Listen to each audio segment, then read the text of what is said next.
And then he showed me this vision. It was this cross.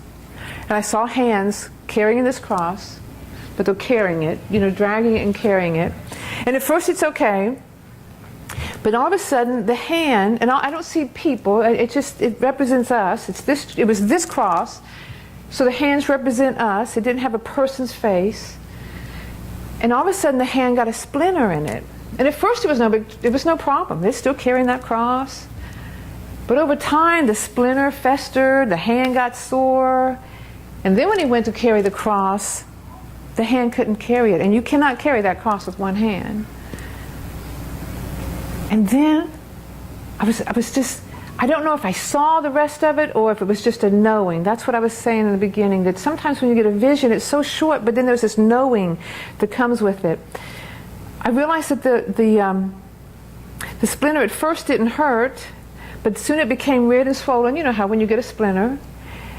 And then it became like a blister, and then it could no longer carry the cross. But then I saw that the splinter was being removed. Now, I didn't see a hand. It was just like supernaturally the splinter was being removed. Now, when the splinter first got removed, the hand was still sore. It didn't just get better. It was still tender. It was still difficult to carry. It was still sore.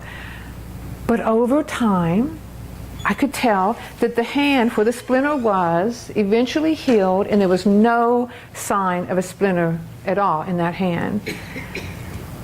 And I don't think you have to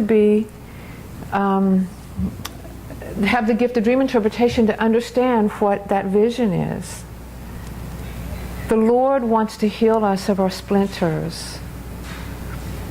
I told you a few weeks ago that He wants to. Mark 1:40 and 41. It's when a leper came to Jesus and said, "If you want to, you can heal me." And Jesus simply said, "I want to." He wants to. He wants to heal us of our spiritual splinters. These are not things like sin. This isn't sin. This is something that's hindering us because we were hurt, because we're carrying the cross. That's how come I know it's not sin. We were carrying the cross. We've been hurt doing God's work. We've been offended because we weren't asked to play in the choir, or sing in the choir, or on the praise band. Or we're offended because we were asked to teach. Have you noticed? You're offended if you don't get asked to do one thing, but you're offended if you do get asked to do something else. Or it's because we've been under a teaching, not in this church, because I've never sat under a teaching in this church that didn't line up with the Word. But somewhere in time, we've heard something from the pulpit that wasn't accurate, and it's hurt us, and it's been in there, and it's festering. Or we wanted to help someone, or someone sitting next to us didn't say hi to us that day, and they were probably just busy, but we were offended. It's the little splinters, and that's what God wants to heal us from. He's not talking about the big stuff.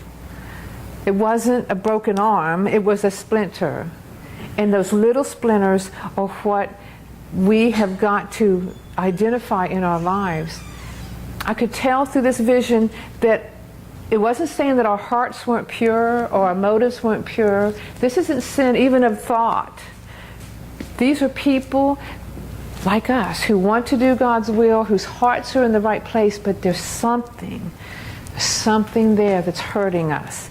And if we don't deal with it, it's going to get so bad that we can't help someone else. But maybe I needed help sometime and I didn't get it, so now I'm offended, so I'm not going to help someone else. That's the kind of stuff. It's that offensive stuff, or that I'm afraid to trust. It's not that I don't want to trust. I want to trust, but I'm afraid to trust. Those are the splinters in our lives. Some splinters just flake off, but some of them are deep. And we've got to let the Lord get in there and clean those splinters out. When I was a kid, I know this sounds crazy, but I was barefooted all the time, and I always had a splinter. My dad got my splinters out with this huge Bowie hunting knife, a knife that he carved deer with. It's big. It's a weapon. I mean, you can kill something with it, something big. It's sharp. It's dangerous.